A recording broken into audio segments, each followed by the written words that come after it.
Okay, so good morning, everybody. Welcome to this session on marketing ROI.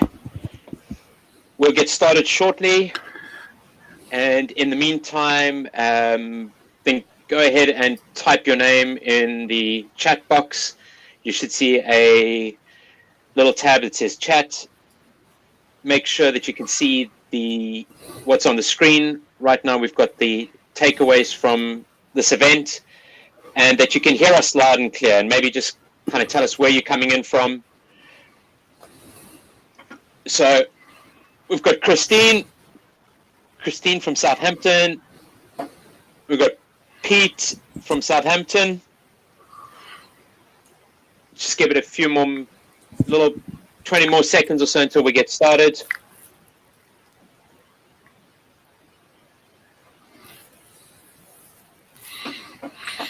Well, all the friends. All the friends. Brian Hardy just coming on. Okay, so really excited to have Robert with me this morning.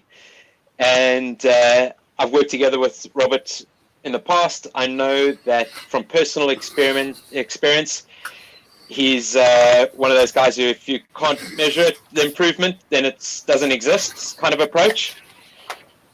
Robert's had 7 years of experience with the Marketing Center, background with AMD, Polycom, and Hewlett-Packard. So he brings a wealth of experience to what we do. And today he's going to talk about marketing ROI and why it's important for your business. So before I hand over to Robert, if you have any questions, there's a Q&A section. Put those questions into the Q&A, and as we move along, or at the end, we'll get around to doing our best to answer them for you. With that, over to you, Robert. Well, good morning. Thank you. I'm hoping everything is working fine. That's a necessary start to any webinar, I think, isn't it?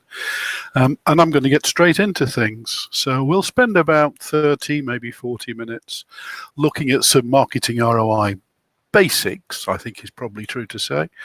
I'll warn you up front that I do have a view on some of this and some of the way that marketing world does things, which may well become visible.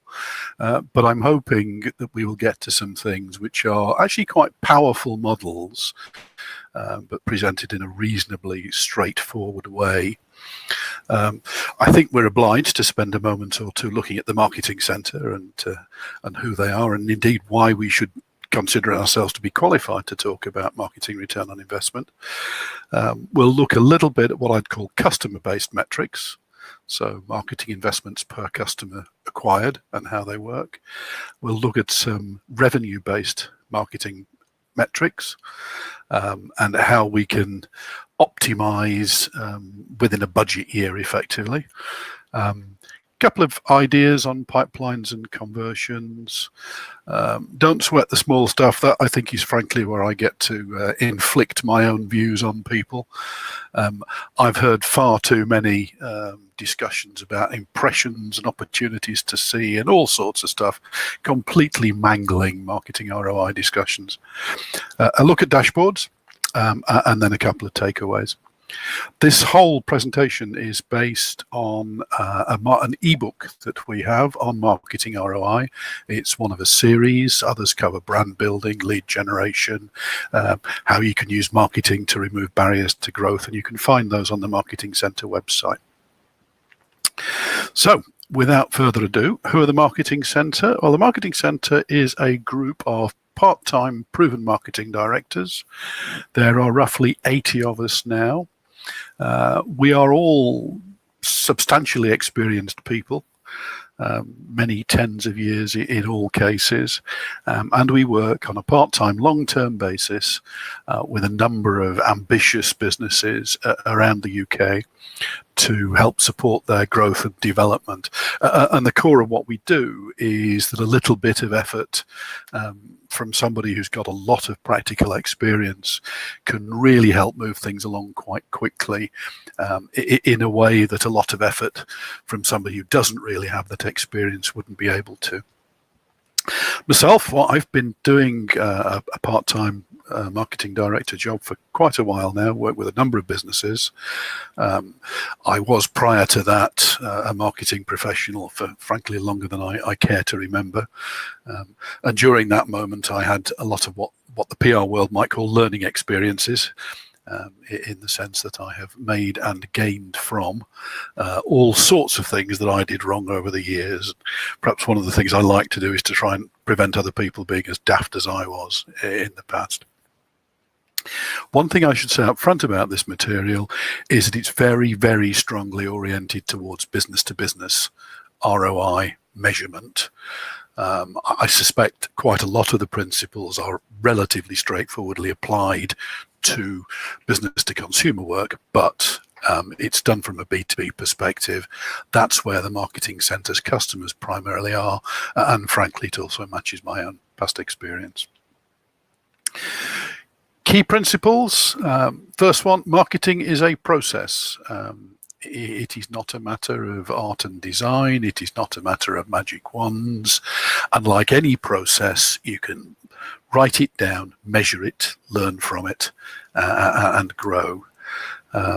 Businesses without marketing last not long. It's an essential contributor. And I think the thing we all have to bear in mind, particularly marketing professionals, is that marketing is far, far too important to be left to the marketing team, shall we say. Moving on to some principles. Why is it important to measure your marketing ROI specifically? Well, as John mentioned earlier, in my world, if you can't measure it, it doesn't exist. It may not always be easy to measure, but that doesn't excuse us from trying. And throughout my marketing history, the word strategic has always concerned me, because it tends to be an excuse to do something that we really quite like to do, but where we can't see any particular value or return on investment. And in that sense, I'm very much practically focused. The other thing that fascinates me is HubSpot, you may be aware of, who provide marketing automation systems, do some quite good surveys. And one of the feedbacks from their survey in 2018 was that 40% of organizations they survey, or the marketing teams in the organizations they surveyed, said that they were having difficulty understanding the return on investment of what they did.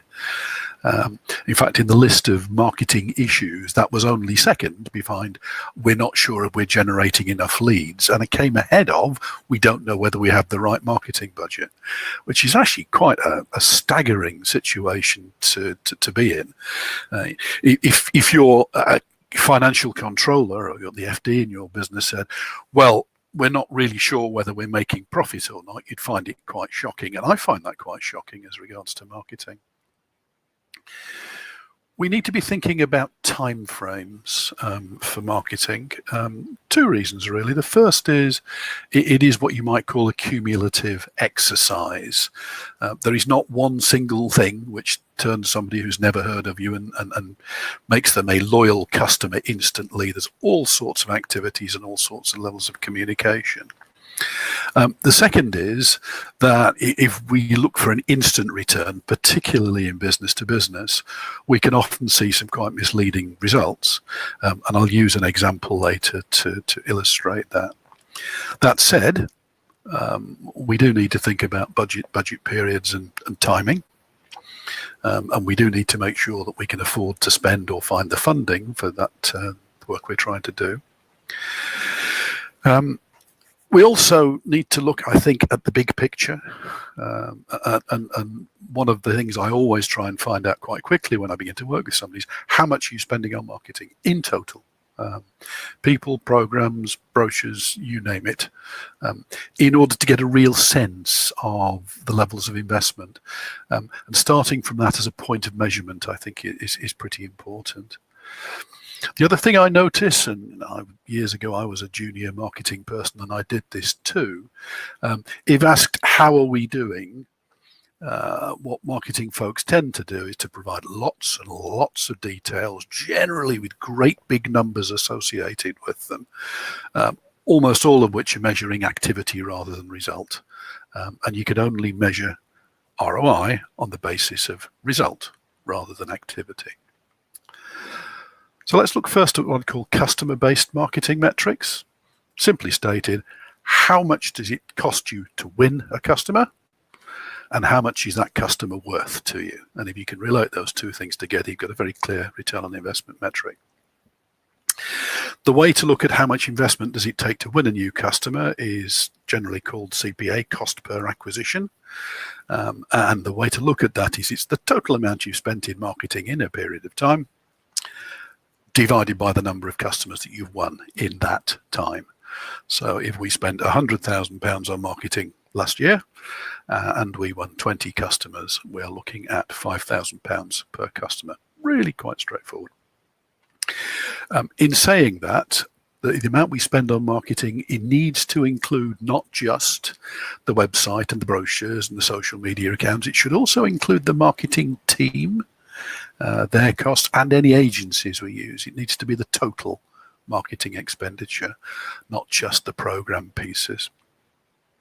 The other side of that, customer lifetime value, it is how much you expect to gain in terms of revenue, or better still, gross or margin from the customers that you win. And if you can compare those two things, you can quite simply get towards an ROI metric. And what we've got here is an example, company called Audit Limited. I hope they don't exist. Apologies to Audit Limited if you do. Now, this is it's a made-up example if you want to look at it that way around, but the numbers are, let's just say, familiar to me. They're not real, but they're reasonable.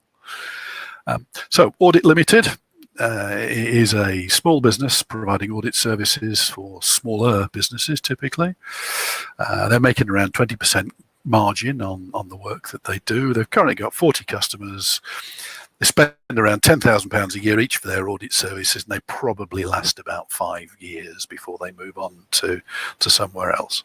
So Audit Limited has a revenue of about £400,000 a year, and each of the customers is typically spending about five years times £10,000, so about £50,000 with them. In the current year we're thinking of, they've spent £10,000 on a new website. They're spending £20,000 a year on a marketing agency, and they've got a marketing manager on the staff who's costing them around £40,000 altogether. So they're spending around £70,000 a year on marketing. I appreciate that's a bit of a summary level, but in most cases it's quite straightforward to get to that number. And that £70,000 of marketing has generated 10 new customers in the year that we're talking about. So the cost per acquisition, of course, then is very straightforward. We spent £70,000, we won 10 customers, so it's £7,000 each. The opposite side of that, the customer lifetime value, well, if a customer spends £10,000 a year on average and lasts for 5 years on average, they're generating £50,000. If the margin is 20%, the margin on that £50,000 is £10,000. And I can already hear you taking those two things together and thinking, okay, so what are our ROI calculations? In this case, the lifetime value is 10K. That's the margin we just talked about. The cost per acquisition is 7, and therefore the ROI is 10 divided by 7. So for every pound that went in this year, the margin we get back from that customer is £1.43. So we've got a positive ROI of 143%. So much so simple. A couple of things we can look at around this, however, which are actually quite powerful. The first one is, if we consider that calculation not over the total value lifetime of the customer, but just on the first year income from the customer, we have on the surface of it spent that £7,000. That hasn't changed, but we've only got £10,000 back, and of that, only £2,000 as a margin. So if you look at it that way around, actually we've spent £7,000 in order to get back 2, which clearly looks like a huge loss. And that's the reason it's important we look at the total lifetime value. Excuse me, it's a lifetime, the slight mistype there. instead of the total expenditure and revenue in a single year. The second thing to note is if the customer stays longer, let's say 10 years in this case, we've only paid to acquire them once, and therefore our return on investment improves hugely. In this example, to 285%. And what that tells us, and this is always true, is retaining your customers is always going to be more important than winning them, because retaining them is going to cost less than winning them. I appreciate this is a slightly simplistic example and there are costs involved in retaining customers, but the logic still remains true. The other side of this is if you recruit the wrong kind of customer, let's call it that, and after 2 years the relationship goes away, actually there's a negative return here because you're only getting £4,000 worth of margin back for the £7,000 you spent on the customer. So in fact what you're getting back there is a loss rather than a gain. So it's a simple calculation. How much do we get back from the customer during their life, divided by how much do we spend to get there? But it brings with it some powerful concepts. Firstly, think about the total value of the customer over their life. Secondly, that if you keep the customer for longer than you normally would, it really increases the return. And thirdly, if the customer doesn't last long, if perhaps you recruited the wrong kind of customer or a customer doesn't really suit, it actually can be quite a bad and a negative thing to do if you want to look at it that way around. Next point is to look at the time-based marketing matrix, because you're probably looking at that and saying, well, it's fine if I get back a return on my marketing investment, which is 143% when I measure it over 5 years, but I don't necessarily want to spend all that money in the first year. I need to be sure I can plan it in the right way, I can fund the marketing investments. And I'm sure you've noticed in this particular example, we're spending £70,000 on a business which at the point we spend it has got a £400,000 revenue, which is actually quite significant. So we would want to look at revenue-based metrics, time-based, if you will, to manage the fact that businesses are running on a year-by-year basis, and we need to be funding our marketing activity from what we're making. Now, the way to do that is just to look at marketing as a total percentage of your sales revenue or potentially margin that you make from your sales. What do you do there? Take your marketing expense and divide it by the sales revenue or potentially the margin achieved. And if we go back to Audit Limited, they're making 400k, their margin is 100, their investment is 70. So the marketing as a percentage of sales is 17.5%. The marketing as a percentage of margin is actually 70%. Now, in both cases, that's a positive return for the customer. In the year we're considering, they're not spending money they don't have, but it is quite a large slice, as it were. And that's one of the reasons it's important to consider the total marketing costs. If you only consider part of them, those numbers get quite misleading quite quickly. Now, that leads us into a couple of other places. The first is, well, what happens if you don't spend as much on marketing? Well, the answer is you'll get less out, the business will grow more slowly, or in a different way, you can put more in and the business will grow quite quickly. So in a startup environment, for example, you would quite likely spend a lot more on marketing than certainly than the margin you'd make on the sales, in some cases the sales in total, which, you know, the higher marketing investment, if you will grow the business faster. One thing that might be a useful metric here is a typical business-to-business benchmark, which in my experience and by current reports is around 8% of revenue. So if your total marketing expense in a business is around 8%, you're probably about average business-to-business activity. If it's much less, you're quite likely leaving opportunities on the table. If it's a lot more than that, well, maybe you're in a very high growth mode. But if you're not, it might be worthwhile thinking about what's being spent and what it's being spent on. So those are the two key pieces of marketing ROI metrics. One, customers, and how you can value a customer and what you spend to gain one. And then the second one, how do you look at it on an annual year basis, marketing investment as a percentage of revenue or margin. Now, I talked at the very beginning about pipelines and values of a lead and how you can think a little bit about budgeting and setting things up. My premise here is that marketing activity can only be as valuable as the business it builds or the business it helps to build. Now, in understanding things in slightly more detail, what's important to do there is to think about conversion rates. Not all marketing tactics are equal, and you need to be optimizing a little bit between what happens. It's important to understand what a lead costs and what a lead is valued at, if only because it's generally a lot more than you'd imagine in the real world. And certainly throughout my history as a marketeer, there are quite frequently conversations with the sales team along the lines of, these leads aren't good enough, I don't like to follow them up. And that might be a true statement. But it is also true that those leads have cost a fairly significant amount of money to develop and need to have a little bit of thought applied to them.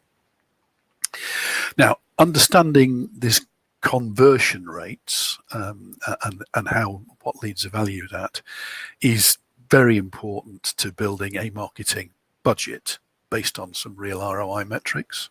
How many leads do you need to create a prospect? How many prospects do you need in order to generate a proposal or a business proposition? And how many of those need to create a sale? And that's a very simple pipeline, marketing pipeline or sales pipeline, between what goes on at the beginning and what comes out at the end. And we can use that to relate the lifetime value of a customer, or indeed the cost of acquiring a customer, back through the various steps that take to get there.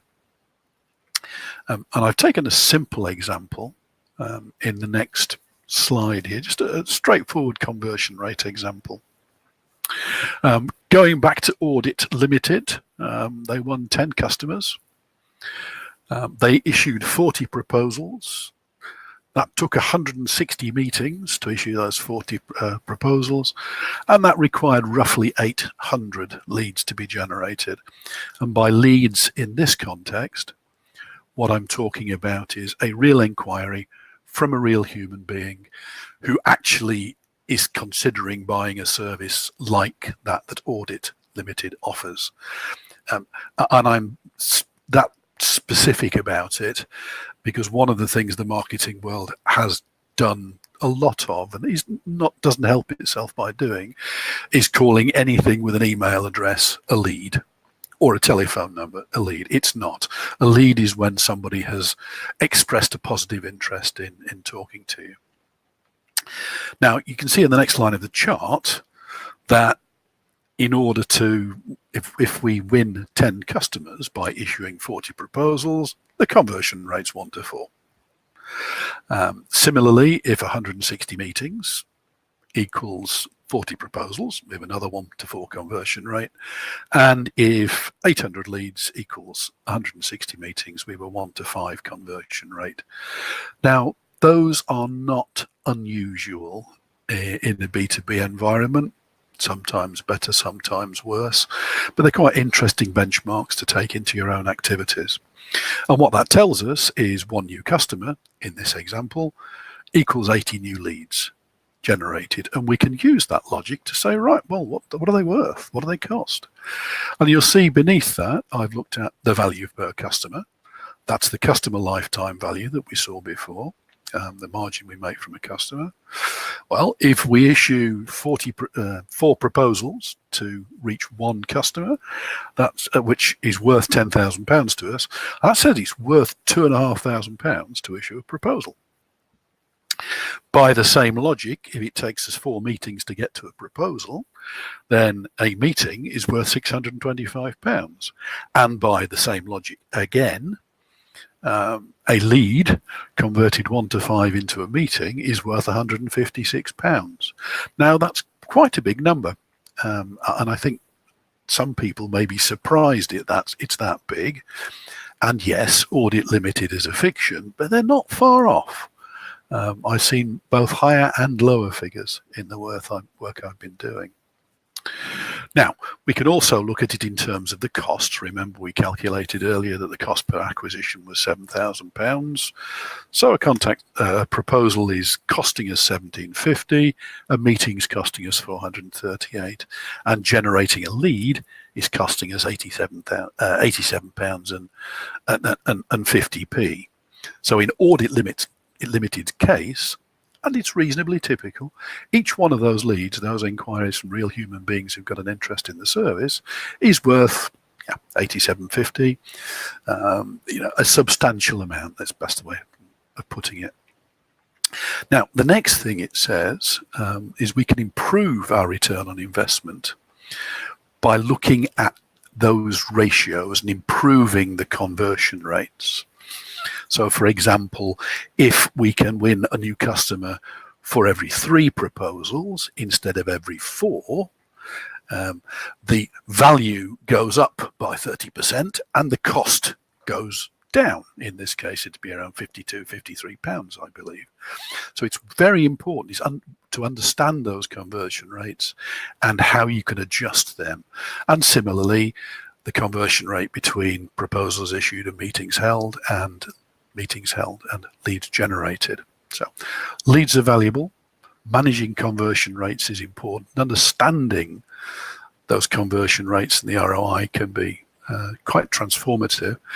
And this is a really good way, and we'll talk about dashboards in a second, of simply measuring your marketing performance on a weekly, daily, monthly, 6-monthly, quarterly basis, depending on the business and how fast you want to track it.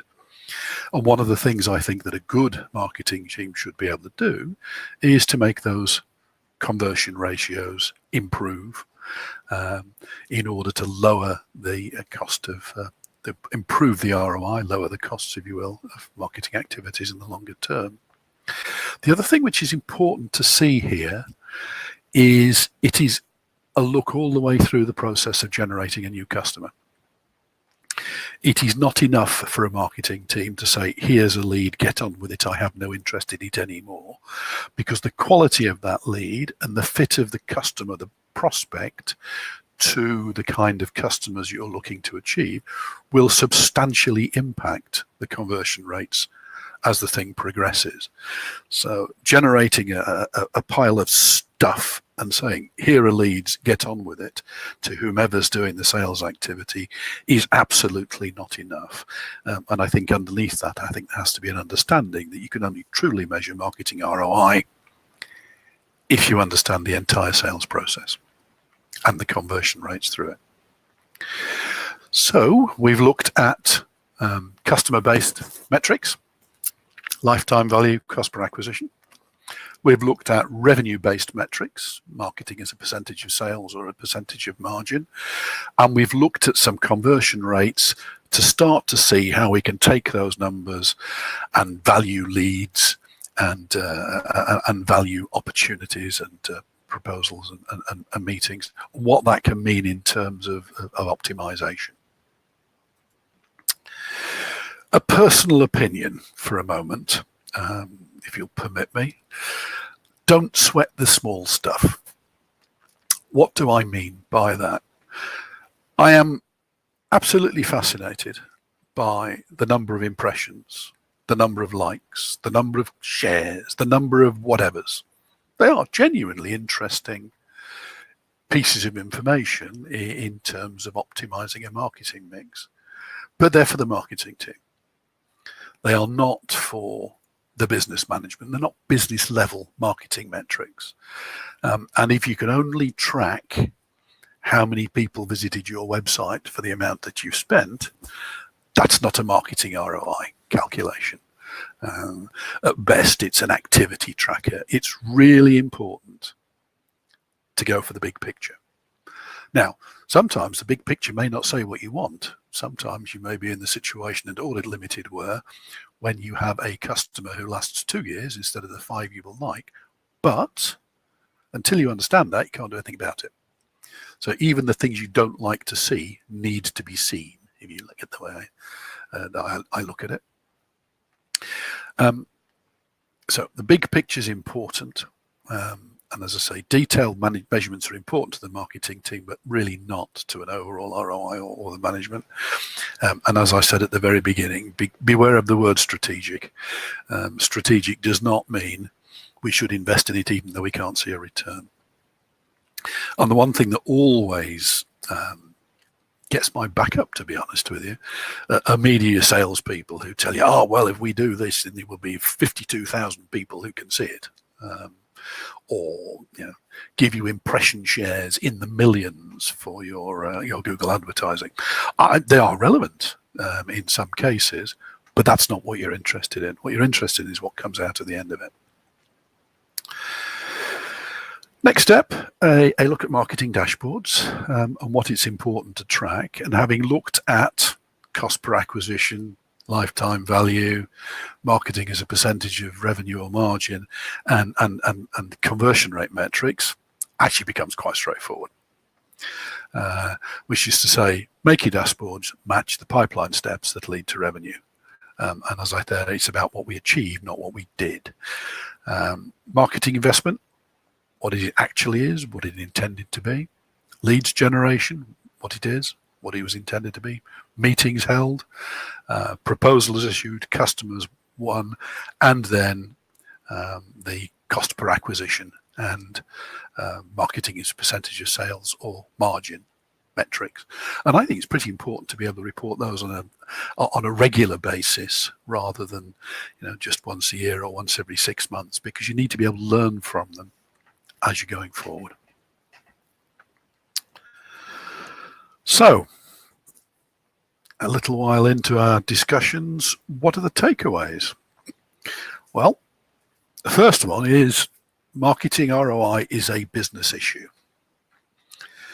If we've achieved nothing else this morning other than establish that you need to think of things at marketing ROI at a higher level, brilliant, we've won. The second thing is you can look at it on a customer basis, cost per acquisition, customer lifetime value, and calculate your ROIs that way around. And that informs us about the lifetime of a customer and how valuable that is, and how we can look at managing customer lifetime or extending customer lifetime and why that's useful. We've looked at revenue-based metrics, how much you spend as a percentage of revenue, how much you spend as a percentage of margin, and what that says about growth and what that says about the ability to invest. We've looked at benchmarks. We've seen some in the conversion rates. I talked about 8% marketing as a percentage of revenue being a fairly typical business-to-business metrics. And it's important to have a sight of those. Is there one metric which is or a benchmark which is always relevant for everybody? Absolutely not. But if your marketing as a percentage of sales has halved or doubled, or your conversion rate between lead and meeting has gone up by 50%, understand why. Those are the kind of dynamics that need to be managed to maximize your overall marketing return on investment. Details may confuse. Impressions, schmessions. Yeah, they're important at the lower level when you're looking to optimize things. They're not part of the management report. And then finally, get the dashboarding right, track the kind of things we've talked about here, and you have both good visibility on the return on investment to your marketing, and you've got some marketing discipline as well, because there's something there you can measure and use to optimize and develop. Finally, what I've said is discussed in slightly different forms in our ebook, making marketing ROI work for business, which you can find on the Marketing Center website. I've put the link there. And if you have any questions or observations or any other comments you'd like to make on what I've said, that's my email address. Please feel free. From there, I think we're delighted to take questions. Jean, would you like to moderate? Yes, so if there are any questions, you can put them into the chat or the Q&A. One thing that came up during the session is a copy of the slide deck from Brian. We'll get that copy of the deck out to everybody who's been on the session. And then a question around what are the metrics I should be looking at in my business in 2019. So I think, Robert, you covered some of those on the dashboard, but if you had your top 5 metrics that a business should be looking at going into 2019. To be honest, I don't think any of it really changes at the big picture level. In the end, this is still about what goes in and what comes out as a result of it. I think the important thing to do through a new year is probably twofold. Firstly, to sit down and take a time to understand. Things will have changed. You will have learned from the metrics which have been there before, and you can use things like the metric we saw earlier, the cost per lead, for example, and the conversion rates on that, to set a budget for the coming year based on how many customers you expect to achieve. The second piece is a little bit more into the detail, which is to say, not all marketing tactics are created equal. Not all will work the same way for the long term. Way back when, I think when Twitter wasn't even a twinkle in anybody's eye, the absolute lodestone for any kind of business was to take the back page of the Financial Times as an ad. It used to be enormously effective and was equally enormously expensive because of it. That's almost irrelevant nowadays. Nowadays, there are very different tactics and techniques you'd use. And I think it's worthwhile looking at what's changing in the landscape out there to be able to fine-tune things. I hope that's answering the question. Are there others? Great. No, that's it. Unless anybody else has got any other questions. Thank you all for attending. Robert, thank you very much for your time and for putting everything together. And we will get a copy of the slides out to everybody. And thanks very much. All right. Well, thank you for your attention.